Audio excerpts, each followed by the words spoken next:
আচ্ছা, আমাদের structural analysis end design 1 কোর্সের মধ্যে জাস্ট এটাই বাকি ছিল। এটাকে আমরা বলি নরমালি কেবল যে ব্রিজ আছে সেইটা, বা মোর স্পেসিফিক্যালি বললে এই টাইপের যে ব্রিজটা যেটা ছবিতে আপনারা দেখতে পাচ্ছেন এটাকে বলে side span suspension cable bridge.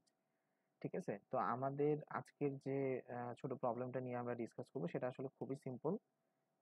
কিছু জিনিস অল্প হয়তো বোঝার জন্য বুঝতে হবে আরকি। কিছু জিনিস বেশিরভাগ ক্ষেত্রে আমি ইন ডিটেইলস বা ইন ডেপথ এ যাব না, যেহেতু ছোট্ট একটা ম্যাথ নিয়ে জাস্ট ডিসকাস করব। অনেক সময় জাস্ট ফর্মুলা দিয়ে আমাদের আহ, মানে ফর্মুলা অ্যাপ্লাই করলেই এটা হয়ে যাবে। তো ছবিটা তো আমরা সবাই দেখতে পাচ্ছি। কোশ্চেনটা যদি থাকে তাহলে নর্মালি এইভাবে থাকবে। কোশ্চেনটা একটু পড়ি তাহলে চলেন। For a side span suspension cable bridge, determine the maximum slope of the cable. Cable বলতে বোঝাচ্ছে এখানে যে রেড লাইনটা যেটা আপনারা দেখতে পাচ্ছেন, ঠিক আছে, এটাকে আমরা বলছি কেবল। তাহলে এই কেবলে যেহেতু একটা স্যাগ আছে, মানে সহজ ভাষায় বললে এটা একটা কি বলা যায়, একটা পরাবৃত্তের মতন একটা শেপ করে আছে। তাহলে এই যে শেপটা আমি পাচ্ছি এখানে, আমি তাহলে কি পাবো, প্রতিটা পয়েন্টে আমাদের এই কেবলের জন্য একটা স্লোপ পাবো।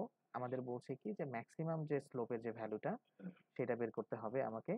ম্যাক্সিমাম কেবল টেনশন, যেহেতু আমাদের নিচে যে ব্রিজটা থাকবে সেটাকে টেনে ধরেছে থাকবে, তার মানে কেবলের মধ্যে আমরা পাবো টেনশন। ঠিক আছে, কেবলে আমরা সবসময় টেনশনই পাবো, এটা একটা জিনিস আমরা মাথায় রাখবো। তাহলে ম্যাক্সিমাম যে কেবল টেনশনটা আছে সেটা আমরা বের করব, এবং টোটাল যে লেংথ অফ কেবল ছিল সেটা আমাদের বের করতে হবে।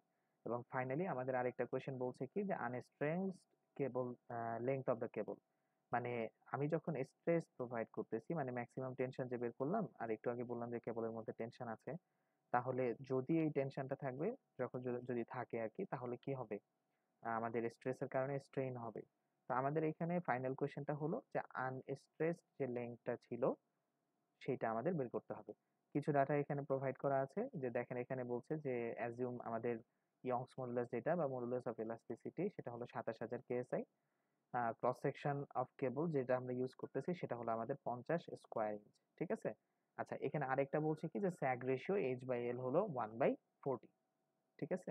আচ্ছা, ছবিটাতে আমি এখানে দেখতে পাচ্ছি এখানে হাফ স্প্যানের লেংথ দেওয়া আছে 500 ফিট, এবং ব্রিজের যে ইউডিএল প্রোভাইড করা আছে সেটা হলো 1000 পাউন্ড পার ফিট বা 1 কিপ পার ফিট। ঠিক আছে। তাহলে প্রথমে আমাদের যে কোয়েশ্চেনটা ছিল যে determine the maximum slope of the cable. Maximum slope of the কেবল বলতে আমরা যদি এখানে চিন্তা করি ছবিটা একটু এইভাবে,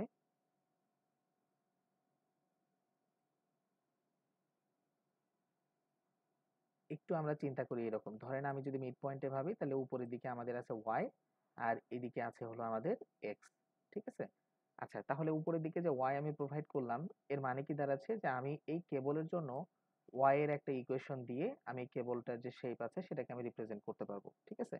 তাহলে আমাদের প্রথমে জানা দরকার যে কেবলের এই যে শেপ যেটা আছে সেইটা, এবং আপনারা জানেন যদি আমরা এরকম কোনো মানে লাইন বলি বা কার্ভ বলি, তার যদি ইকুয়েশন জানি, সেটাকে যদি আমি ডিফারেন্সিয়েট করি ইন্ডিপেন্ডেন্ট ভ্যারিয়েবলের রেসপেক্টে, তার মানে যদি আমাদের ডিপেন্ডেন্ট হয় ওয়াই, ইন্ডিপেন্ডেন্ট যেহেতু এক্স, তাহলে আমি যদি ডিওয়াই বাই ডিএক্স করি তাহলে আমি পাবো স্লোপ যেটা সেটা। তাহলে আমাদের এখন এই প্রবলেম অনুযায়ী বের করতে হবে আমাদের ম্যাক্সিমাম যে স্লোপের ভ্যালুটা ছিল সেটা কত। তাহলে প্রথমে আমাদের জানা থাকা দরকার যে ওয়াই এর ইকুয়েশনটা কি। আমাদের ওয়াই এর ইকুয়েশনটা একটু ছোট করে, এই ইকুয়েশনটা যেটা প্রোভাইড করে দেয়া আছে এই ইকুয়েশনটা একটু মনে রাখবো আমরা। ঠিক আছে, বলতেছি কি দেখেন, y equal to 4h divided by l square multiplied by x minus l plus x tan gamma. এই গামাটা হলো, এই যে আমি এখানে এই পয়েন্টটাতে বলছি ওয়াই, এই পয়েন্টটাতে বলছি এক্স, এই গামাটা হলো যে এইখানে এই যে ম্যাক্সিমাম যে পয়েন্টটা ছিল কেবলের, এই পয়েন্টটা আমাদের এই হরাইজন্টাল লাইনের সাথে কত কোণ তৈরি করে সেটা, তার মানে এই কোণটা হলো গামা। এই গামার সাথে আমাদের কোয়েশ্চেনটাতে দেখেন ট্যান গামা এই ভ্যালুটা প্রোভাইড করে দেয়া আছে, সেটা হলো 0.7। ঠিক আছে। তাহলে আমরা যদি ট্যান গামার কথা চিন্তা করি, এখানে সরাসরি ট্যান গামা দেয়া আছে, তার মানে আমি সরাসরি এইটা ইউজ করে ফেলতে পারি, অথবা কোয়েশ্চেনে এমনও থাকতে পারে যে আমাদের এই অ্যাঙ্গেলের ভ্যালুটা হয়তো প্রোভাইড করে দেওয়া থাকবে। ফর এক্সাম্পল যদি এটা ট্যান গামা হয়, তাহলে গামা সমান আমরা কি বলতে পারি, ক্যালকুলেটরে আমরা বলবো গামা সমান হলো ট্যান ইনভার্স 0.7, বা এখানে কত আসবে ক্যালকুলেট করলে 34.99, বা লেটস সে আমি এটাকে 35 বলি। ঠিক আছে, তার মানে 35 ডিগ্রি। ওকে, 35 ডিগ্রি। তাহলে আমাদের এখানে সরাসরি আমি ট্যান গামার ভ্যালুটা ইউজ করে ফেলতে পারবো। ওকে। আচ্ছা, তাহলে যেটা বলছিলাম, আমাদের স্লোপের এই ইকুয়েশনটা তাহলে দাঁড় করাতে হবে। আমি যেহেতু মানে লাইনের ইকুয়েশনটা জানি, জাস্ট এখন আমি ডিফারেন্সিয়েট করব এক্স এর রেসপেক্টে। তাহলে আমি এই ইকুয়েশনটাকে যদি এক্স এর রেসপেক্টে আমি ডিফারেন্সিয়েট করি, তাহলে আমরা কিভাবে করতে হবে আপনারা তো এটা জানেন, আমি ইন ডিটেইলস এর মধ্যে আসলে যাচ্ছি না। এইচ যেটা ছিল মানে 4h x square minus L হতো এইখানে, ইকুয়েশনটা আমরা লিখে ফেলি 4h x square divided by l square minus 4h x multiplied by l divided by l square, তারপরে প্লাস প্লাস হতো এক্স ট্যান গামা। আপনারা জানেন যে যেহেতু আমি এক্স এর রেসপেক্টে এটা ডেরিভেটিভ বের করছি, তাহলে আমাদের এখানে শুধু এক্স যেখানে আছে সেইখানগুলোতেই কি হবে, ডেরিভেশনটা হবে। যদি এক্স না থাকে তাহলে সেই পার্টটাকে আমরা জিরো লিখে ফেলবো, তাই না? তাহলে আমাদের এখানে মেইনলি এক্স স্কোয়ার যেহেতু আছে, এই পয়েন্টটাকে তাহলে আমাকে ডেরিভেট করতে হবে। এক্স স্কোয়ারকে যদি আমি ডিফারেন্সিয়েট করি, তাহলে চলে আসবে 2x, ঠিক আছে? তাহলে 4h বাই এল স্কোয়ার, এর তো আগে থেকেই ছিল, এই এক্স স্কোয়ারের জন্য আমাদের আসবে 2x মাইনাস, এখানে শুধু এক্স ছিল, যেহেতু শুধু এক্স আছে তাহলে ডিফারেন্সিয়েটের পরে এটা চলে যাবে 4hl divided by l square plus, এখানে শুধু এক্স ছিল, যেহেতু আমাদের ট্যান গামা মানে ভ্যারিয়েবল রিলেটেড না, তাহলে শুধুমাত্র ট্যান গামা এখানে থেকে যাবে, ঠিক আছে? তাহলে এই জিনিসটাই কিন্তু এখানে লেখা আছে, 4 × 2 = 8, তাহলে eight h x divided by l square minus 4h by l plus tan gamma. আচ্ছা, তাহলে আমাদের এখানে আমরা এখন চিন্তা করব যে আমি এখানে কোন কোন ভ্যালুটা বসাতে পারবো, কোন কোন ভ্যালুটা বসাতে পারবো না। প্রথম কথা হলো যে দেখেন এখানে আমাদের স্যাগ যে রেশিওটা আছে সেটা হলো এইচ বাই এল, তাই না? এইচ বাই এল যদি হয় তাহলে আমি এইখানে এল বলতে কিন্তু বুঝাই এই যে 500 ফিট প্রোভাইড করে দেওয়া আছে, বা এখানে যে হাফ লেংথটা প্রোভাইড করে দেওয়া ছিল সেটা। তাহলে আমি এল এর ভ্যালু জানি কিন্তু এইচ এর ভ্যালুটা জানি না, কিন্তু আমি এইচ বাই এল এর ভ্যালুটা আবার জানি। তাহলে আমরা যদি চাই, যেটা করতে পারি সেটা হলো এইচ সমান আমরা বলতে পারি এল মাল্টিপ্লাইড বাই 1/40 এই পার্টটা থেকে। তাহলে এল এর ভ্যালু যদি 500 হয় এবং নিচে তো 40 ছিলই, এখান থেকে আমরা কি করতে পারবো, এইচ এর ভ্যালুটা বের করে নিতে পারবো। তাহলে চলেন আমরা এই ভ্যালুগুলো অ্যাপ্লাই করে ফেলি। আমাদের এখানে কি কি আছে, আমি এই পোর্শনটা একটু মুছে ফেলছি।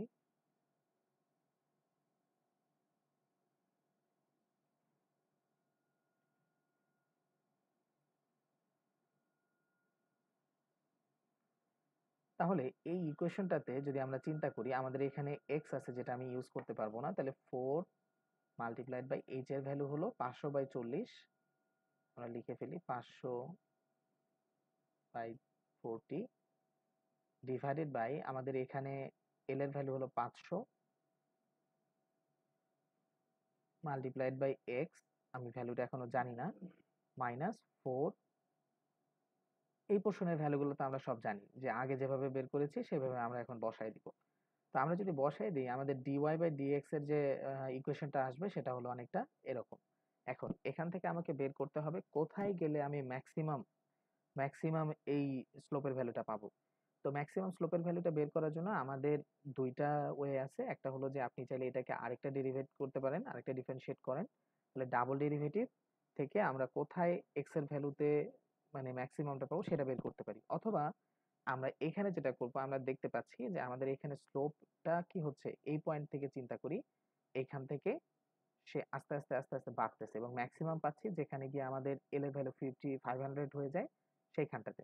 তাইলে যে পয়েন্টে এক্স এর ভ্যালু 500 500 ফিট, সেই পয়েন্টে আমি কি পাবো তাহলে, dy/dx ম্যাক্সিমাম পাবো, ঠিক আছে? এজন্য দেখেন বলা dy/dx স্লোপ ইজ ম্যাক্সিমাম, যেখানে আমাদের এক্স এর ভ্যালুটা ম্যাক্সিমাম, অথবা অন্যভাবে বললে এক্স এর ভ্যালু 500। তাহলে এই যে ইকুয়েশনটা আমরা পেয়েছিলাম, ঠিক আছে, এই যে ইকুয়েশনটা আমরা পেয়েছি, এইখানে আমরা কি করব, এক্স এর যে 500 ভ্যালু সেই 500 ভ্যালুটা বসাই দিব। বসায় দিলে আমরা ম্যাক্সিমাম যে স্লোপের যে ভ্যালুটা পাচ্ছি সেটা হলো 0.8। তাহলে এইটা ছিল আমাদের প্রথম যে কোয়েশ্চেন, সেটা হলো যে ম্যাক্সিমাম স্লোপ অফ দ্য কেবল কত, সেটা আমরা বের করে ফেললাম। সেকেন্ডটা আমাদের ছিল যে কেবলের মধ্যে ম্যাক্সিমাম যে টেনশন, সেই টেনশনের ভ্যালুটা কত। ম্যাক্সিমাম টেনশনের জন্য আমরা সিমিলারলি এইখানে এই যে ইকুয়েশনটা দেয়া আছে এর আগে, মানে আপনারা যদি মানে একটু খোঁজ দেখেন আর কি, স্লাইডে এটা প্রোভাইড করে দেয়া থাকবে, ম্যাক্সিমাম টেনশনের জন্য আমাদের ইকুয়েশনটা দাঁড়াচ্ছে হলো h multiplied by ds by dx. ঠিক আছে, এখন এই এস বা ডিএস বাই ডিএক্স বলতে কি বোঝাচ্ছে? এস হলো আমাদের টোটাল যে কেবল লেংথ ছিল সেইটা। ঠিক আছে, টোটাল যে কেবল লেংথটা ছিল এইভাবে যেটা ঝুলাই দেওয়া ছিল, এই যে রেড লাইনটা খেয়াল করি, এটার যে লেংথ ছিল সেটাকে আমরা বলছি এস। ঠিক আছে, আচ্ছা, আর আমরা যদি এখানে স্লোপের কথা চিন্তা করি, ছোট্ট একটা পোর্শন আমি নিলাম এখানে, ছোট্ট একটা পোর্শন নেওয়া মানে কি, আমি নিলাম হলো আসলে ডিএস, রাইট? তাহলে এই ছোট পোর্শনের মধ্যে এটা অনেকটা একটা স্ট্রেট লাইনের মতো থাকবে, অনেকটা একটা স্ট্রেট লাইনের মতো থাকবে, যেটাকে আমরা বলতে পারি ডিএস।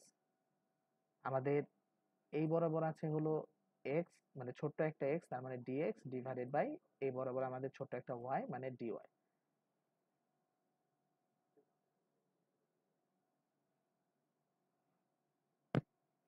ঠিক আছে, আচ্ছা, তাহলে এই ডিএস বা ডিএস স্কোয়ার সমান আমরা কি লিখতে পারি?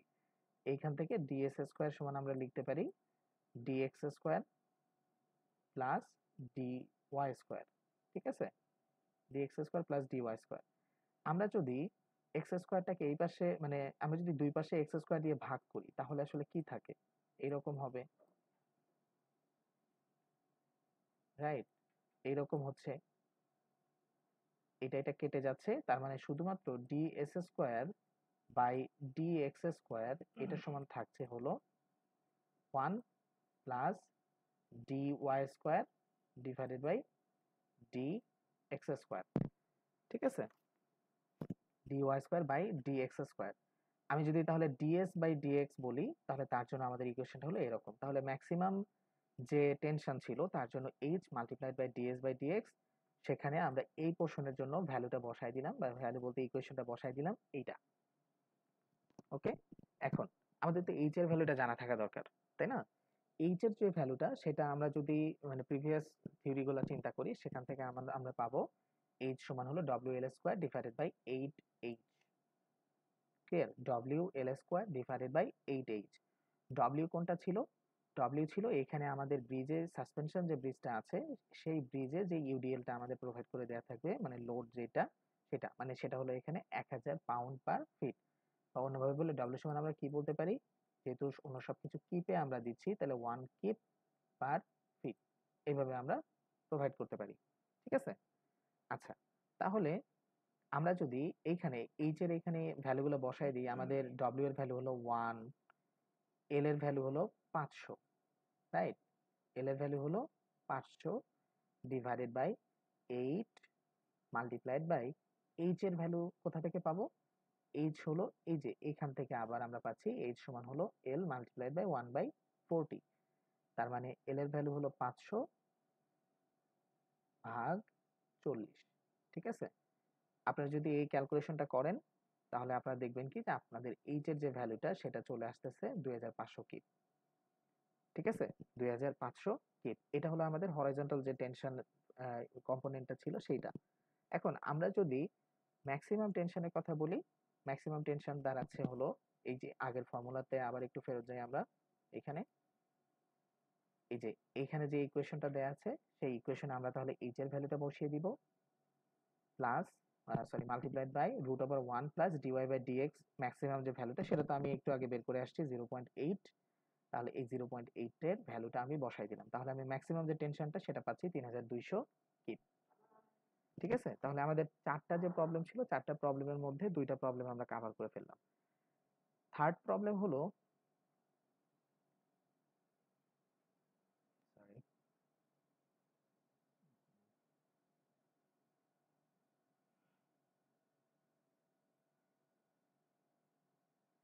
আমাদের থার্ড যে প্রবলেমটা ছিল সেটা ছিল এই যে এস যেটা সেটা বের করতে হবে, মানে কেবল লেংথ যেটা সেটা আমাকে বের করতে হবে। তো এস এর জন্য আমাদের আসলে এই যে হিউজ অনেক বড় একটা ইকুয়েশন প্রোভাইড করে দেয়া আছে, এই ইকুয়েশনটা একটু মনে রাখা লাগবে, কিছু করার নেই। এই ইকুয়েশনটাতে যদি আমরা খেয়াল করি আমরা কি কি দেয়া আছে সেটা একটু চিন্তা করি। দেখেন আমাকে এখানে এল এর কথা বলা আছে, এল এর ভ্যালু হলো আমাদের 500, সেটা আমরা জানি। সেক গামা বলা আছে, আমাদের তো এখানে সেক গামার ভ্যালু বলা নেই, আমাদের গামার ভ্যালু, ট্যান গামার ভ্যালু বলা ছিল 0.7। সেখান থেকে আমি গামা বলছিলাম, বের করছিলাম 34.99, বা লেটস সে এটা হলো 35 ডিগ্রি। তাহলে সেখান থেকে আমরা ক্যালকুলেটর ইউজ করে সেক গামাটা বের করব। আচ্ছা, এখন এটা করতে গেলে হয়তো অনেকে এটা পারবেন কিনা আমি জানি না। আমাদের ক্যালকুলেটরে সরাসরি sec এর ভ্যালুটা নাই। আমাদের আছে cos এর ভ্যালু। তাহলে প্রথমে cos গামার ভ্যালুটা বের করব। তারপরে করব কি 1 বাই cos গামা এই ভ্যালুটা বের করব, যেটা হবে আমাদের sec গামা। ক্লিয়ার? আচ্ছা। তাহলে আপনারা একটু ট্রাই করেন। আশা করি এটাতে পারবেন আপনারা, আমার মনে হয়। ওকে। তাহলে আমি এখানে sec গামার যদি ভ্যালু বের করি, তাহলে আপনারা দেখবেন কি ক্যালকুলেটরে চলে আসছে। এটা হলো 1.22। আমাদের থিটা যেটা ছিল এখানে, থিটা হলো কি আমাদের sag রেশিও, বা থিটা সমান আমরা বলতে পারি h বাই l, যে ভ্যালুটা 1/40। ঠিক আছে, 1/40। তাহলে দেখেন আমরা কিন্তু বাকি সবগুলা ভ্যালুই জানি। আমাদের বাকি দেখেন এখানে এল জানি, সেক জানি, থিটা জানি, এই ইকুয়েশনেও তাই। তাহলে যদি তাই হয়, আর এখানে এল এন লেখা যেটা আছে সেটা তো আপনারা জানেন, এটা হলো লন বলে বা এল এন বলে, যেটা আপনি বলেন ক্যালকুলেটরে এটা আছে। তাহলে ফরম্যাট অনুযায়ী বসায় দেবেন আপনি, আপনি পাবেন আপনাদের যে কেবলের যে লেংথ, হাফ কেবলের এখানে টোটালে আমরা পাচ্ছি 610.78। ওকে। আচ্ছা, আর ফাইনাল যে কোশ্চেনটা ছিল আমাদের, ফাইনাল কোশ্চেনটা ছিল আনস্ট্রেসড যে লেংথ ছিল সেটা, মানে স্ট্রেস হওয়ার আগে এই এস যেটা পাচ্ছি সেটা হলো আমাদের স্ট্রেস হওয়ার পরে। স্ট্রেস হওয়ার আগে যদি আমরা চিন্তা করতাম তাহলে আমি কতখানি লেংথ পেতাম আর কি। তাহলে এই আনস্ট্রেসড লেংথ বলতে আমরা চিন্তা করতে পারি আমাদের স্ট্রেস হওয়া যে লেংথ, সেখান থেকে যতটুকু আমার বেড়েছে ততটুকু বাদ দিলাম, সেটা হলে আমরা কি পাবো, আমাদের আনস্ট্রেস যে লেংথ সেই ভ্যালুটা। তাহলে আমাদের এখানে জানা থাকা দরকার কি, আমি তো এস এর ভ্যালু বের করে ফেলছি, যে এখন কি অবস্থা, এখন লেংথ কত সেটা। তাহলে আমাদের এই যে কতটুকু লেংথ বাড়ে সেটা আমাদের চিন্তা করতে হবে, কতটুকু বেড়ে গেছে সেটাকে আমরা বলছি কেবল স্ট্রেচ। এই মানে ভ্যালুটা হলো আমাদের ডেল্টা এস ইকুয়াল টু, এই যে ছোট্ট করে একটা ফর্মুলা দেওয়া আছে, এই ফর্মুলা যেটা সেটা। ঠিক আছে, আগের মতনই একটু চিন্তা করব যে এখানে কোথায় কোথায় কি ভ্যালু ইউজ হচ্ছে। এইচ এর ভ্যালুটা তো আমরা বের করে আসছি এইখানটাতে, একটু খেয়াল করি, হয়তো অনেকের মনে থাকবে না। এই যে এইচ এর ভ্যালুটা আমরা বের করে আসছি যখন আমরা ম্যাক্সিমাম টেনশনটা বের করি সেখানে। ঠিক আছে, ওকে। এ হলো কি আমাদের কেবলের যে এরিয়া ছিল সেইটা। তাহলে এর ভ্যালুটা কোথায় দেওয়া আছে একটু চিন্তা করব। এই যে দেখেন কোশ্চেনের মধ্যে সুন্দর করে বলে দেওয়া আছে cross sectional area of the কেবল হলো 50 স্কোয়ার ইঞ্চ। ঠিক আছে, তাহলে আমি এ এর ভ্যালু যেটা 50 স্কোয়ার ইঞ্চ যেটা, সেটাও আমি জানি, রাইট। ই হলো কি আমাদের ইয়ংস মডুলাস যেটা ছিল, ই এর ভ্যালুটা আমাদের এখানে বলে দেওয়া আছে 27,000 কেএসআই। তাহলে আমি 27,000 কেএসআই এখানে বসিয়ে দিব। থিটার ভ্যালু জানি, থিটার ভ্যালু জানি আমি, থিটা হলো আমাদের এইচ বাই এল, বা থিটার ভ্যালু অন্যভাবে বললে আসলে 1/40, যেটা আমি ভ্যালু প্রোভাইড করে দেওয়া আছে বা আমি যেটা দিয়ে দিব সেটা। আর ট্যান গামার ভ্যালু তো আমি জানি 0.7। তাহলে এইটা যদি আমি বের করে ফেলি, এটা পাচ্ছি হলো আমাদের 1.3। মানে এখান থেকে আমি যেটা বুঝতে পারছি যে যখন আমাদের টেনশন চলে আসছে সাসপেনশন ব্রিজের জন্য, এই পরিমাণে লেংথ আমার বেড়ে যাবে। তাইলে এই স্ট্রেসটা হওয়ার আগে কতখানি ছিল, যেটা একটু আগে বলে আসলাম, এস মাইনাস তাহলে যতটুকু স্ট্রেচ হয়েছে, এস এর ভ্যালু ছিল আমাদের 610.78। সেখান থেকে আমরা কি করব, এই যে যতটুকু বেড়েছে ততটুকু আমি মাইনাস করে দিব। তাহলে পেয়ে যাব হলো আমি 609। ঠিক আছে, তাহলে আমরা বলতে পারি যে স্ট্রেচ হওয়ার আগে আমাদের এতখানি লেংথ ছিল।